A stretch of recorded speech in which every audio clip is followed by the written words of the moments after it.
Hello everyone, today we are going to look the topic tissue repair. Firstly, the overview of tissue repair. सबसे पहले जो repair को हम लोग healing भी कहते हैं, ठीक है ना.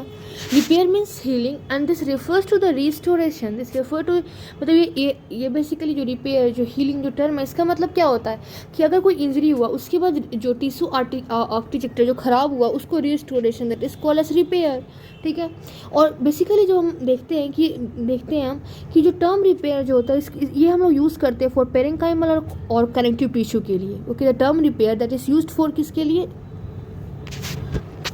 और जो हीलिंग होता है means repair means is use for the parenchymal connective tissue, ठीक है. और जो हीलिंग होता है that is use for surface epithelia, ठीक है.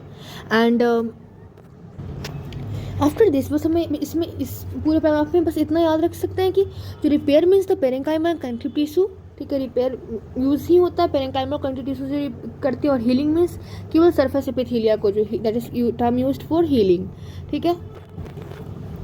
उसके बाद लिखा है जो इन्फ्लामेटरी रिस्पॉन्स होता है to microbes and injured tissue, not only मतलब ये सिर्फ इसलिए नहीं कि not to eliminate this danger, मतलब इन्फ्लामेटरी रिस्पॉन्स जो माइक्रोब्स के थ्रू आता है जो इंजर्ड टिश्यू के थ्रू आता है उसका यही पर्पस नहीं होता है कि सिर्फ ये डेंजर को एलिमिनेट करे बट इसके लिए कि ये जो रिपेयर प्रोसेस है उसको भी ठीक कर सके, ठीक है. तो repair of damage tissue occur by two process. एक है रीजनरेशन जो कि नॉर्मल सेल को रिस्टोर करता है एंड स्कैरिंग जो कि डिपोजिशन ऑफ कनेक्टिव टिश्यू. तो यू कैन रिमेंबर कि repair of damage tissue this occur by the two process. One is the regeneration जो कि रिस्टोर करता है नॉर्मल सेल को और स्कैरिंग जिसका मतलब deposition of connective tissue. Now we will look the regeneration. Regeneration में क्या होगा कि some tissue are able to replace the damage component and और essentially return to the normal state. मतलब ये कुछ टिश्यू जो होता है ये मतलब रिप्लेस कर देते हैं डैमेज कंपोनेंट को और जैसे नॉर्मल स्टेज था उसी तरह से रिटर्न हो गया. This is called as regeneration, ठीक है. रीजनरेशन जो होता है may occur by purification of differentiated cell that survive the injury और रिटेन करता है. मतलब कि जो रीजनरेशन मीन्स की मतलब डिफरेंशिएटेड सेल का प्योरिफिकेशन होना और सर्वाइव कर जाना इंजरी में, ठीक है ना.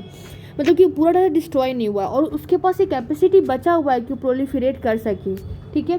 जैसे एग्जांपल इसे हिपैटोसाइट इन द लीवर, ठीक है. और अदर एग्जांपल हम लोग देख सकते हैं epithelial of the skin, intestine, tissue, stem cell and उनके प्रोजेनेटर जो होते हैं वो कॉन्ट्रीब्यूट करते हैं रिस्टोरेशन ऑफ डैमेज टिश्यू में, ठीक है. उसके बाद फिर ये लिखता है कि जो मैमल्स होते हैं उनमें लिमिटेड कैपेसिटी होता है रीजनरेशन का. Most damaged tissue and organ and only some component of the tissue are able to मतलब कुछ ही कंपोनेंट जो होते हैं वो पूरी की तरह से रिस्टोर कर पाते हैं, okay. After this was about the regeneration. Now connective tissue deposition. This is the scar formation. इसका मतलब कि अगर इंजर्ड टिश्यू कैपेबल नहीं है रीजनरेशन के लिए, ठीक है. रीजनरेशन मतलब जैसा था पहले यू कैन लिख in the figure that normal कि माइल्ड सुपरफिशियल इंजरी हो गया, ठीक है. रीजनरेट हो गया फिर जैसा पुराना था उसी तरह से फिर से रिटेन हो गया. This is called as regeneration. This is called as mild superficial injury जिसमें रीजनरेशन होता है. सीवियर इंजरी में क्या होता है पूरा अंदर तक डीप इंजरी हुआ है उसके बाद स्कार फॉर्मेशन में पूरा का तरह से हीलिंग पावर नहीं हो पाता है. So here we will look कि इफ़ द इंजर्ड टिश्यू मतलब अगर इंजर्ड टिश्यू रीजनरेशन के लिए इनकैपेबल है और जो सपोर्टिंग और if the supporting structure of the tissue बहुत ज़्यादा सीवियरली डैमेज हो गए हैं तो to support the regeneration of the tissue cell repair occur by the laying down of connective tissue. मतलब तब अगर ऐसा हो रहा है कि रीजनरेशन नहीं हो पाएगा तो फिर कैसे रिपेयर होता है अकर बाय द मतलब जो कनेक्टिव टिश्यू है जो फाइब्रस टिश्यू है उनसे रिपेयर होता है, ठीक है ना. जिसको मतलब फाइब्रस टिश्यू का डिपोजिशन हो जाता है and that is why it is called as connective tissue deposition, ठीक है. इसमें जो नॉर्मल सेल है उनके पास कैपेसिटी खत्म हो गया है टू रीजनरेट एंड और या फिर बहुत ज़्यादा डैमेज हो गए हैं क्यों और रीजनरेशन जो टिश्यू सेल के उसको रीजनरेशन के लिए सपोर्ट नहीं कर पा रहे हैं. जिसको हम लोग बोलते हैं a process that may result in the scar formation, जिसके फिर स्कार फॉर्मेशन हो जाता है. Although the fibrous scar is not normal. ये नॉर्मल नहीं है क्योंकि it usually provide enough structural stability that the injured tissue is able to function. मतलब कि ये सिर्फ स्ट्रक्चरल स्टेबिलिटी प्रोवाइड कर पाता है जिससे कि जो इंजर्ड टिश्यू है वो फंक्शन को प्रोवाइड कर सके. और टर्म फाइब्रोसिस जो है is often use to describe the मतलब जब भी फाइब्रोसिस टर्म आएगा तो इसका मतलब होता है डिपोजिशन ऑफ कोलेजन जो कि अकर होता है लंग्स में, लीवर में, किडनी में और अदर ऑर्गन में एज ए कॉन्सिक्वेंस मतलब क्रॉनिक इन्फ्लेमेशन में हमने पढ़ा था कि फाइब्रोसिस वाले टर्म की लास्ट में फाइब्रोसिस ही होता है, ठीक है। और in the myocardium after extensive ischemic necrosis मतलब इंफ्रैक्शन हो गया अगर हार्ट में, तो लास्ट प्रोसेस में वहाँ पे भी क्रॉनिक इन्फ्लेमेशन होगा and that will result in the fibrosis, ठीक है। अगर fibrosis develop in the tissue space occupied by inflammatory schedule is called organization, ये हमने पढ़ा था वहाँ पे ऑर्गेनाइजेशन इन द इन्फ्लेमेशन कि फाइब्रोसिस डेवलप करा था टिश्यू स्पेस में, ठीक है ना, जो कि इन्फ्लेमेटरी स्केड्यूल के कारण हो रहा है, that is called as organization. As in organization pneumonia, जो जैसे कि हम निमोनिया जो कि लंग्स को अफेक्ट करता है उसमें हम लोग देखते हैं। उसके बाद after many common type of injury मतलब बहुत सारी इंजरी होने के बाद जो दोनों रीजनरेशन और स्कार फॉर्मेशन दोनों मतलब अलग अलग डिग्री में मतलब अल्टीमेट रिपेयर करने में हेल्प करते हैं एंड जो दोनों प्रोसेस से इन्वॉल्व करते हैं purification of cell and close interaction between the cell and extracellular matrix. अब हम लोग उसकी जो हर एक कैसे कैसे होता है कि सेल एंड टिश्यू रीजनरेशन कैसे होता है, okay, that we are going to look and then we will look the step in the scar formation. Now we will look the tissue and cell and tissue regeneration कि किस किस तरह से cell और tissue का regeneration होता है, ठीक है। जो regeneration of injured and tissue involve करता है सेल प्रोलिफरेशन में जो कि ड्रिवन होता है growth factor and is critically dependent on the integrity of extracellular matrix and by the development of mature cell from tissue stem cell. तो क्या हुआ कि जो रीजनरेशन जो होता है इंजर्ड सेल का और टिश्यू का इन्वॉल्व होता है सेल प्रोलिफरेशन में जो किससे ड्राइवन होता है बाय द ग्रोथ फैक्टर, और ये क्रिटिकली डिपेंडेंट करता है on the integrity of the extracellular matrix पे and by the development of mature cell from the tissue stem cell. मतलब कि जो इंजर्ड टिश्यू है सेल है जो कि जिसमें सेल प्रोलिफरेशन होना है वो डिपेंड करता है ग्रोथ फैक्टर पे और डिपेंड करता है कि एक्स्ट्रासेलुलर मैट्रिक्स का क्या समझ है। यहाँ पे लिखा था ना कि अगर एक्स्ट्रासेलुलर मैट्रिक्स सपोर्ट नहीं कर रहा then there will be less chances है कि रीजनरेशन हो, ठीक है ना। और टिश्यू स्टेम सेल का किस तरह से मतलब कितना डेवलप कर पा रहा है मैच्योर सेल में। तो कुछ जनरल प्रिंसिपल है सेल प्रोलिफरेशन का जो कि अभी हम डिस्कस करने जा रहे हैं। तो cell proliferation signal and control mechanism, जो several cell type proliferate during the tissue repair, मतलब कि अलग अलग तरह जो सेल टाइप है वो प्रोलिफरेट करते हैं टिश्यू रिपेयर में, और ये इंक्लूड करते हैं the remnant of injured tissue जो कि अटेम्प्ट करते हैं to restore the normal structure, vascular endothelial cell जो क्रिएट करते हैं न्यू वेसल्स ताकि हमें जो न्यूट्रिएंट नीडेड है रिपेयर के लिए उसका वो पूरा हो सके, एंड फाइब्रोब्लास्ट की जो सोर्स ऑफ फाइब्रस टिश्यू जो कि फॉर्म करते हैं scar to fill the defects जो कि कैनॉट बी जो कि रीजनरेशन से ठीक नहीं हो पाएगा, ठीक है।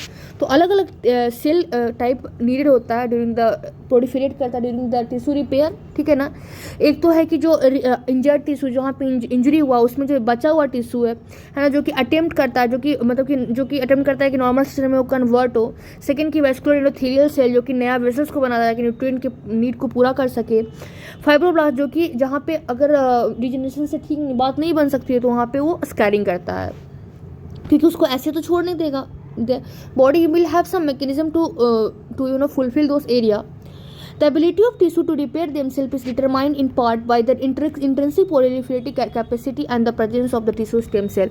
मतलब कि टिश्यू कितना रिपेयर कर सकता है किससे डिटरमाइन होता है, मतलब कुछ पार्ट इससे डिटरमाइन करता है कि कितना प्रोलिफरेटिव कैपेसिटी है, इंट्रिंसिक प्रोलिफरेटिव कैपेसिटी है, और दूसरा कि कितना टिश्यू स्टेम सेल बचा हुआ है प्रेजेंट है, ठीक है। और इन क्राइटेरिया के बेस पे हम लोग 3 तरह से सेल डिवाइड करते हैं। एक तो लेवाइल tissue that is continuously dividing, एक स्टेबल टिश्यू, अनेक होता है परमानेंट टिश्यू, ओके। सो जो कंटिन्यूसली डिवाइडिंग सेल है इसके देखते हैं तो सेल जो इन टिश्यू में है वो कंटिन्यूसली लॉस्ट हो जाता है और रिप्लेस होता है by maturation from the tissue stem cell. मतलब जो लॉस्ट हुआ वो गया सो गया, अब टिश्यू के स्टेम सेल से मैच्योर होगा और रिप्लेस होगा, ठीक है, और प्रोलिफरेशन हो जाएगा मैच्योर सेल का, ठीक है। अब लेवाइल सेल में क्या क्या इंक्लूड होते हैं, जैसे हीमोपोएटिक सेल जो कि बोन मैरो में आता है, ठीक है। मेजोरिटी ऑफ सरफेस एपिथेलिया जैसे कि stratified squamous epithelia of skin, oral cavity, vagina, cervix. तो एक तो हो गया हेमोपोएटिक सेल जो कि बोन मैरो में प्रेजेंट होता है। दूसरा कि स्ट्रेटिफाइड स्क्वेमस एपिथेलियम जो कि स्किन में, ओरल कैविटी में, वेजाइना में, सर्विक्स में। Cuboidal epithelium of the ducts जो कि ड्रेन करता है उस एक्सोक्राइन ऑर्गन को, ऐसे सेलेब्री ग्लैंड, पैनक्रियास, बिलियरी ट्रैक्ट को। उसके बाद कॉलमर एपिथेलियम जो कि गैस्ट्रोइंटेस्टाइनल ट्रैक्ट में प्रेजेंट होता है, uterus, fallopian tube. Transitional epithelium of the urine, basically जितने भी आपको एपिथेलियम जो वो सारे के सारे लेवाइल या फिर कंटिन्यूसली डिवाइडिंग सेल में आ जाएगा, ठीक है। और ये टिश्यू रीजनरेट कराता है after injury as long as the pool of, हाँ अगर स्टेम सेल, अगर इंजुरी इस तरह से बस होना चाहिए कि जो स्टेम सेल है वो प्रिजर्व हो, okay. After that stable cell, कुछ जो cell of this tissue quiescent phase में रहते हैं, मतलब G naught stage of the cell cycle में रहते हैं, and have only the minimal proliferative activity in the normal stage, मतलब बहुत कम प्रोलिफरेटिव एक्टिविटी रहता है, ठीक है। ये जो सेल होते हैं कैपेबल ऑफ हाउएवर, लेकिन ये कैपेसिटी इनके पास capable of dividing in response to injury और लॉस ऑफ द टिश्यू, मतलब कितना लॉस हुआ है, कितना टिश्यू इंजरी लॉस हुआ है, उसके अकॉर्डिंग डिसाइड करते हैं कि इनको डिवाइड करना है कि नहीं करना है। स्टेबल सेल जो होते हैं कंस्टिट्यूट करते हैं parenchyme of most solid tissue, जैसे कि लीवर, किडनी, पैनक्रियास। तो इसमें स्टेबल सेल क्या कंस्टिट्यूट करते हैं, parenchyme of most solid tissue, जैसे कि लीवर, किडनी, पैनक्रियास। ये ऑल्सो इंक्लूड करते हैं endothelial cell, fibroblast, smooth muscle cell. इसका और एक तो हम याद करेंगे कि स्टेबल सेल क्या क्या कंस्टिट्यूट करते हैं, parenchyme of most solid tissue, जैसे लीवर का पेरेंकाइमा, किडनी का पेरेंकाइमा, पैनक्रियास का पेरेंकाइमा, और इसमें क्या क्या आता है, endothelial cell, fibroblast, smooth muscle cell. और प्रोलिफरेशन ऑफ दिस सेल ये पर्टिकुलरली इंपॉर्टेंट होता है वुंड हीलिंग में, इनका जो प्रोलिफिकेशन का डिवीजन जो होता है इंपॉर्टेंट होता है वुंड हीलिंग में। और with exception of liver the stable tissue has a limited capacity to regenerate after injury, मतलब कि लीवर को छोड़ करके और जितने भी टिश्यू है ना स्टेबल टिश्यू, उनके पास लिमिटेड कैपेसिटी होता है ताकि जो कि to regenerate after the injury. After that we will look the permanent tissue. In permanent जो सेल्स होते हैं इन टिश्यूज के are considered to be the terminally differentiated, और ये नॉन प्रोलिफरेटिव सेल होते हैं और टर्मिनली डिफरेंशिएटेड सेल होते हैं इन पोस्ट नेटल लाइफ। और जो इसमें क्या क्या होता है, majority of neurons, cardiac muscle belong to this category. इसलिए अगर इंजरी हो जाता है ब्रेन में और हार्ट में, इरिवर्सिबल हो जाता है। और अगर रीजनरेशन नहीं होगा तो ऑफकोर्स क्या फॉर्मेशन होगा, there is the formation of result in the scar, क्योंकि जो न्यूरॉन होते हैं और कार्डियक मायोसाइट होते हैं वो रीजनरेट नहीं कर सकते हैं। Limited stem cell replication and differentiated occur in, हाँ ये बोल रहा है कि मतलब लिमिटेड, मतलब स्टेम सेल रेप्लिकेशन और differentiation this is limited, that is occur in the some area of the adult brain, and there is some evidence that heart muscle cell may proliferate after myocardial necrosis, मतलब कि कुछ ऐसे evidence पाए गए हैं कि heart muscle cell proliferate कर सकते हैं मायोकार्डियल नेक्रोसिस के बाद। उसके बाद whatever the proliferative capacity may exist in this tissue, it is insufficient to produce tissue regeneration after injury, मतलब कि कितना भी थोड़ा बहुत कैपेसिटी जो है इन सेल में, बट टिश्यू रिजनरेशन इंजरी के बाद इनसफिशिएंट, मतलब कि वो रिजनरेट नहीं कर सकते हैं। ये बोल रहा है ना कि स्केलेटन मसल जो यूजली क्लासीफाई होता है परमानेंट सेल में, बट ये इंपॉर्टेंट है कि जो सैटेलाइट सेल है जो स्केलेटन मसल में पाया जाता है जो कि अटैच होता है एंडोथेलियल सीथ में, ये प्रोवाइड करता है some regenerative capacity for the muscle, ठीक है ना। तो इसको हम लोग परमानेंट टिश्यू में नहीं बोलते हैं अब स्केलेटन मसल को, क्योंकि इसके पास अब सैटेलाइट सेल्स हैं, ठीक है। इन permanent tissue repair is typically dominated by the scar formation, मतलब रिपेयर जो परमानेंट टिश्यू है उसमें रिपेयर कैसे होता है, बेसिकली उसमें होता है by the scar formation. This was the initial की इसमें जो सेल प्रोलिफरेशन जो सिग्नल कंट्रोल मैकेनिज्म का पोर्शन यहाँ पे this it was. After that we will look in next video. Thank you everyone.